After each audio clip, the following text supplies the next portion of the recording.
Thank you, David. Daniel Jones was dropping dimes again yesterday, notching his first win at home and second straight for Big Blue. He threw 2 interceptions but aired it out for 225 yards and a TD. Stephen A. Smith, Saquon Barkley was not on the field. Please tell me this. What grade do you give Danny Dimes for his win in our nation's capital? I would tell you a C. 23 of 31, 225 yards. That's relatively pedestrian. 2 interceptions. Not that impressive against the Washington Redskins, no less, they're just a horrendous team. Just a national embarrassment. So there's a lot of issues in the nation's capital. Let's just leave it at that. The bottom line is they're not impressive. And so when we look at it from that perspective, for him to struggle like that, first home game, et cetera, could have been jitters, could have been excitement, could have been a lot of different things. And that's not an indictment against him in any way. He's clearly the franchise quarterback. He can play, there is no doubt. And his ability to run with the football, because he moved the chains on a couple of occasions, running the football, which is something you never had to concern yourself with Eli Manning doing, certainly puts him in a position where the crowd, I mean, you just see how they were just as excited, if not more so, watching him run with the football than they were watching him throw the football, because they knew they haven't seen that in a decade plus with Eli Manning behind center. And so because of that, you got to give him respect. But in the same breath, 2 interceptions is 2 interceptions. And if the Redskins were not so abysmal, the Redskins had several opportunities to score a touchdown. They were overthrown by Case Keenum initially. Obviously, Haskins threw a pick 6, yeah. All right, as well. So we look at it from that perspective, and you just have to look at it and say, hey, he lucked up because of the opponent that he was going against. It's certainly not a failing grade by any stretch, but he could have been significantly better. The second game as a rookie, I give him a B+. Look, let me say this. I've been a Giants fan. I was actually a Steelers fan when I was really little, because the Giants were terrible, and the Steel Curtain, and Mean Joe Green was on the Great Space Coasters and all that. Fan. Just want everyone to know that. But I like little. I'm talking about 4 or 5 years old. When I started following football, I've been a Giants fan. 8 years old, I think.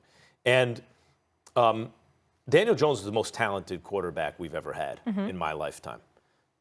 Phil Simms had a rocket for an arm. But overall talent, Eli Manning can do a lot. Overall talent, he's the most talented I've seen. Just like, who's the guy who, arm talent, he has it. I go over this every time. He's mobile, he's quick, he's smart. Look at what happened to the Giants' offense. Same offense, by the way, except no Saquon Barkley, let alone Odell Beckham Jr., right? Look what happened to the Giants' offense as soon as he got on the field. Started moving the ball down the field both games.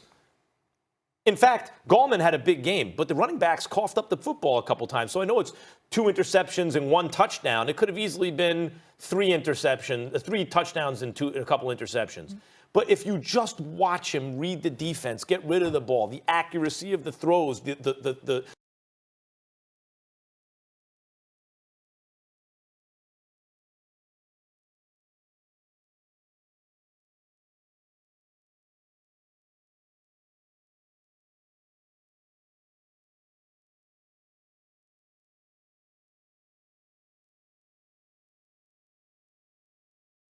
Nobody a B or above when you got 2 interceptions. And it's against such pathetic competition. Bad a team that was competition, ill-prepared to go up against these Giants. That's fair. I have breaking news for you guys. We discussed Montez Burfict, bless you, earlier in that hit and potential punishment. Well, the punishment has been decided. This just came down. He is suspended for the entire season, as we discussed earlier, not just based on this one play, but also his history. Stephen A., are you surprised the entire season for Burfict? I'm not surprised, because he's a repeat offender. And this is the #1 issue that the NFL needs to address, because, again, CTE, concussions, all of those kind of things. I mean, this is not like he caved somebody's chest in. It's not like he took their knees out or whatever the case. This is a headshot. It's the #1 agenda. He launched at a guy's head. It's the #1 agenda of the NFL for years. They've made it very, very clear. They ain't trying to get sued for billions. They're not trying to be on a hook for all of that stuff for years to come. They have warned him. They have penalized. They've suspended him. They've fined him. They've done everything. You've got to know better than that. And for him to be on the field doing that, he's a danger to his contemporaries and colleagues, and they had no choice. Anything less that they had done to him would have basically hamstrung them to some degree in terms of addressing future violence. The recidivism here, the fact that he keeps doing it. There's something wrong with Vontez Burfict. Okay, the question is what? Stephen A., you said you've dealt with him and everything. Do you think that what's wrong with him is that he's an especially malicious person?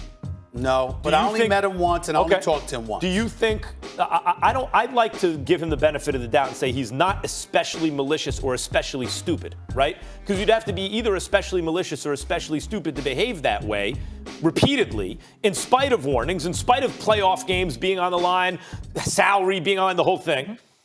I would like to think, and it does seem to me his behavior fits a pattern of simply impulse control problems. So I would say this, I'm not only not surprised he's out for the season, but I think the appropriate punishment would be he's out indefinitely until such time that he demonstrates to the league that he's at least working on this impulse control problem, and there's some evidence that it's getting better. Because otherwise, you're in full view, in slow motion. We can all see it. The whole world sees he's launching at a guy helmet to helmet. Well, let's also remember what Rex Ryan said this morning on Get Up. He said, this is what Rex Ryan said. This is not me. Rex Ryan said he can't play anymore.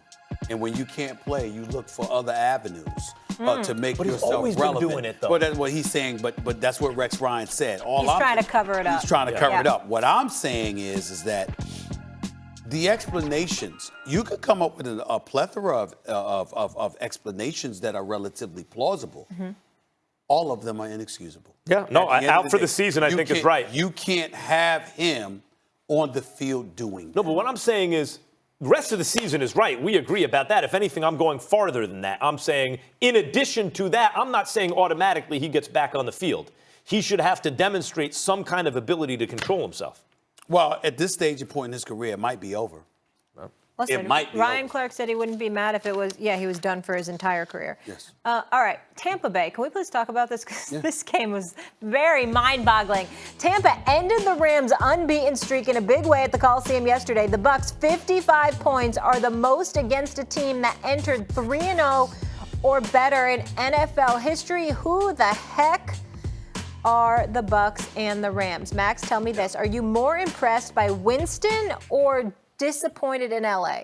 I got to be impressed by Winston. I went at him. I said, I don't think he's a franchise quarterback. I'm done with him. Off the field, on the field. I think he's overrated. Even against the Giants, I thought he was missing deep throws, like not accurate on deep throws, although he was hitting more of them. I didn't think he looked great. He looked really good this last weekend. And I would say it's more that, like, listen, it's the same thing. People put in positions to win, right? Kellen Moore gets a lot of credit for what's going on with the Cowboys. I think you got to look at Bruce Arians. I think you got to look at Byron Leftwich.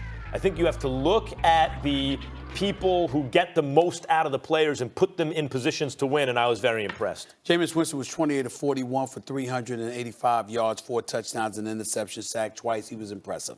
I get all of that. You look at Chris Godwin, he had 12 receptions for 172 yards. We can't ignore that. I can appreciate that. On the right side, on the LA side, I look at Robert Woods having 164 yards on 13 receptions. Relatively impressive. Jared Goff threw for 517 yards. But damn it, he had 3 interceptions. And some of the mistakes that he's making is not good. But I'm going to tell you something right now. Aaron Donald is universally recognized the best defensive player in football. Best defensive player in football. He can do things that pretty much nobody can do. At his position, he's incredibly dominant. The Los Angeles Rams should be embarrassed and ashamed of themselves. 55 points to Jameis Winston. 55 points. This ain't Patrick Mahomes now. I mean, remember when Patrick Mahomes and the Kansas City Chiefs strolled into LA and dropped 51, nobody said anything. You know what we said? Patrick Mahomes is a bad brother. This is Jameis Winston we talking about here. I have no doubt that Byron Leftwich is doing a good job. I have no doubt that Bruce Arians, Max don't know what he's doing. 55 points? Stop. I don't want to hear that. The fact of the matter is that the Los Angeles Rams looked soft. They got punched in the face. They got beat up. They got pushed around. Mike Evans is just schooling cats. It's just embarrassing how they looked yesterday. And that's all I'm trying to say. Stephen That's A. not an NFC champion right there. That's a team that's going to look good enough. They'll be excited enough. They'll probably make the playoffs. But you ain't thinking about them winning a damn thing. You know, I'm surprised, and not to make everything racial, right? But you have harped on on especially African Americans in certain positions in the NFL. Yeah. Here's Bruce Arians saying, you know what? I want to give people opportunities, right? Sure. And takes Byron Leftwich and puts him in a position where, by the way, the pipeline to head coaching is in fact offensive coordinators now, right? Okay. And guys who understand dynamic offenses. And there's a kind of soft racism I find. I don't think it's intentional. I hope not. Where if you notice, not a lot of African-American people in that, or, you know, former players are in that position.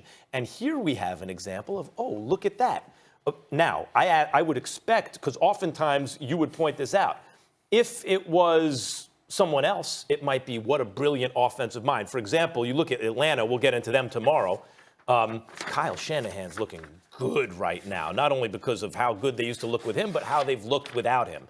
And I am noticing the presence in Jameis Winston's world of two people, the head coach and the offensive coordinator, and how he's looked so far, and I'm going to give everyone credit. And I'm not saying that I'm not giving them credit, but I know what I saw from the Los Angeles Rams. Just because somebody is black and doing a good job doesn't mean that I get to utilize that to gloss over a level of ineptitude, alarming ineptitude that I saw on the part of somebody else. I'm proud of the job that Byron Leftwich is doing so far. I especially appreciate Bruce Arians and the opportunity that he's given to Todd Bowles and Byron Leftwich, two black coordinators. That's a rarity. That's something special. And Jameis Winston does look better. But the bottom line is the Rams defense looked like straight trash yesterday. Not they for the did first not time show this up. season. All right, Yeah. really quick. Steelers-Bengals, your Steelers. How important is this win for Tomlin? Monday Night Football. Every game is important to Mike Tomlin because they're going to point the finger at him with all that has happened because of the dysfunctionality that raked through that franchise last season and then the offseason. Now, this Mason Rudolph, you got to develop him. That's the only thing to me on the line from Mike Tomlin. The one thing, can you develop a quarterback because you inherited Roethlisberger? Otherwise, I'm not. Who do you think's going to win? Maybe Cincinnati. Pittsburgh. Okay. Pittsburgh wins tonight. All right, fair enough. Thanks for hanging, Why should I everybody. believe Enjoy Cincinnati? Monday Night Football. We'll be back here tomorrow.